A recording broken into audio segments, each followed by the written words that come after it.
जय श्री कृष्ण। प्रणाम भक्तजनों। आज पौष माह का अंतिम प्रदोष व्रत है और आज रोहिणी व्रत भी रखने का दिन है।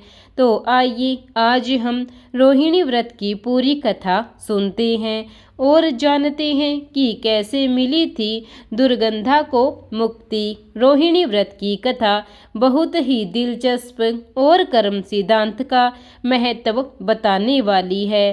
साथ ही यह रोहिणी व्रत का महत्व भी बताती है। पौराणिक कथा के अनुसार प्राचीन समय में चंपापुरी नाम का एक नगर था। यहाँ पर राजा माधवा अपनी रानी लक्ष्मीपति के साथ रहते थे। उनके 8 बच्चे थे। इनमें 7 पुत्र और एक बेटी जिसका नाम रोहिणी था। एक बार राजा ने निमित्त ज्ञानी से पूछा कि कौन उनकी बेटी का वर होगा, तो उन्होंने कहा कि तेरी पुत्री का विवाह हस्तिनापुर के राजकुमार अशोक के साथ होगा। यह सुनकर वे बेहद खुश हुए और स्वयंवर का आयोजन करवा दिया। स्वयंवर में रोहिणी ने राजकुमार अशोक के गले में वरमाला डाल दी। खुशी के माहौल में दोनों का विवाह संपन्न हुआ। एक समय हस्तिनापुर नगर के वन एक मुनिराज आए। श्री चारण मुनिराज के दर्शन करने के लिए राजा अपने प्रियजनों के साथ वहां आए। सभी ने उन्हें प्रणाम किया और धर्मोपदेश को ग्रहण किया। राजा ने मुनिराज से पूछा कि आखिर उनकी रानी इतनी शांतचित्त क्यों है। मुनिराज ने उत्तर देते हुए कहा कि इसी नगर में एक राजा था जिसका नाम वस्तुपाल था। इसका एक मित्र था जिसका नाम धन मित्र था। इसकी एक कन्या थी जो दुर्गाधा थी। धन मित्र हमेशा परेशान रहता था कि उससे क्या होगा और उससे कौन विवाह करेगा। धन मित्र ने अपनी पुत्री का विवाह अपने मित्र के पुत्र श्रीशेन के साथ धन का लालच देकर करवा दिया, लेकिन उसकी दुर्गंध से परेशान होकर वह 1 महीने में ही उसे छोड़ गया। इसी दौरान अमृतसेन मुनिराज नगर में विहार करते हुए आए। तब धन मित्र अपनी पुत्री दुर्गंधा के साथ उनकी वंदना करने गए। उन्होंने अपनी पुत्री के बारे में पूछा। तब उन्होंने कहा कि गिरनार पर्वत के पास एक नगर है जहां राजा भूपाल का राज्य है। उनकी रानी का नाम सिंधुमती है। एक दिन राजा अपनी रानी के साथ वन क्रीड़ा कर रहे थे। तब रास्ते में उन्होंने मुनिराज को देखा। तब राजा ने रानी से घर जाकर कहा कि वो मुनि के लिए भोजन की व्यवस्था करे। रानी ने राजा की आज्ञा तो मान ली, लेकिन उन्होंने क्रोधित होकर मुनिराज को कड़वी तुम्बी का आहार खिला दिया। इससे मुनिराज को अत्यंत वेदना सहनी पड़ी और उन्होंने अपने प्राण त्याग दिए। जब इस बात का पता राजा को चला तो उन्होंने रानी को राज्य से निकाल दिया। उसके शरीर में कोढ़ हो गया और प्राण त्यागने के बाद वह नरक में गई। दुखों को झेलने के बाद वह इसके बाद पशु योनि में उत्पन्न हुई और फिर तेरे घर दुर्गंधा कन्या के रूप में उत्पन्न हुई। यह सुन धनमित्र ने पूछा कि क्या कोई ऐसा विधान या व्रत है जिसके जरिए इस पातक को दूर किया जा सके। तब मुनिराज ने कहा कि सम्यक दर्शन सहित रोहिणी व्रत पालन करो। जिस दिन हर मास रोहिणी नक्षत्र आए उस दिन चारों तरह के आहार का त्याग करें।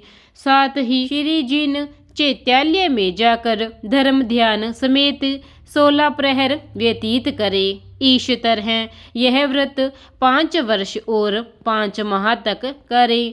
मुनिराज के कहे अनुसार दुर्गंधा ने श्रद्धापूर्वक व्रत किया और मरणोपरांत स्वर्ग में प्रथम देवी हुई। इसके बाद वो अशोक की रानी बनी। तब अशोक ने अपने बारे में पूछा तो मुनि ने कहा कि उसके पिछले जन्म में वो एक भील था और उसने एक मुनि का उपसर्ग किया था, इसलिए वह मरकर नरक में गया। फिर उसने कई कुयोनियों में भ्रमण किया। फिर उसने एक वाणिक के घर जन्म लिया जिसका अत्यंत घृणित शरीर था। फिर एक साधु के कहने पर उसने रोहिणी व्रत किया जिसके फलस्वरूप स्वर्ग की प्राप्ति हुई और वह हस्तिनापुर का राजा बना। फिर उसका विवाह रोहिणी से हुआ। तब से यह मान्यता है कि राजा अशोक और रानी रोहिणी ने रोहिणी व्रत के प्रभाव से स्वर्ग आदि सुख भोगा और मोक्ष को प्राप्त किया। ऐसे ही जो व्यक्ति पूरी श्रद्धा के साथ यह व्रत करेगा उसे सभी सुखों की प्राप्ति होगी और उसके सारे दुख तकलीफ मिट जाएंगे। इसी प्रकार जैन समुदाय के लिए रोहिणी व्रत का बेहद खास महत्व माना जाता है। रोहिणी व्रत का संबंध नक्षत्र से माना गया है। ऐसी मान्यता है कि जब सूर्योदय रोहिणी नक्षत्र में पड़ता है तब यह व्रत रखा जाता है।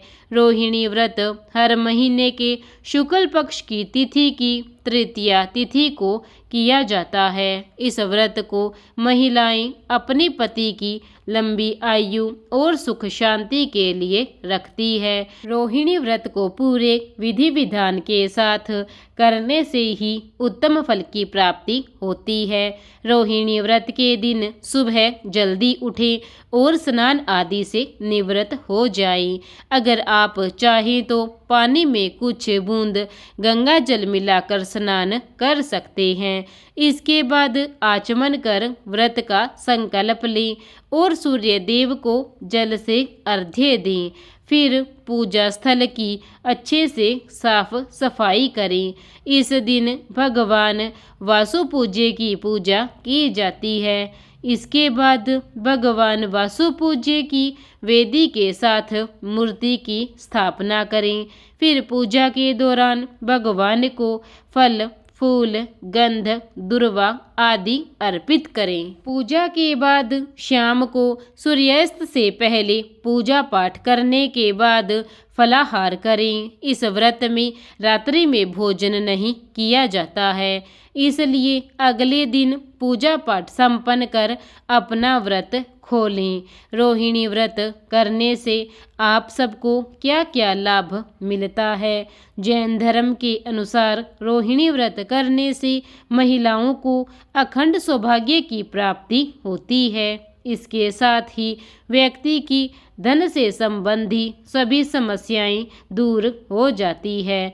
जैन मान्यताओं के अनुसार जो भी व्यक्ति रोहिणी व्रत को पूरी श्रद्धा और विधि विधान से करता है तो उस व्यक्ति के सभी दुख दर्द दूर हो सकते हैं, साथ ही उसे मोक्ष की प्राप्ति भी होती है। इसी प्रकार यह कथा यहीं समाप्त होती है और अगर आपको मेरी कथा अच्छी लगी हो तो कथा को लाइक और चैनल को सब्सक्राइब जरूर करें।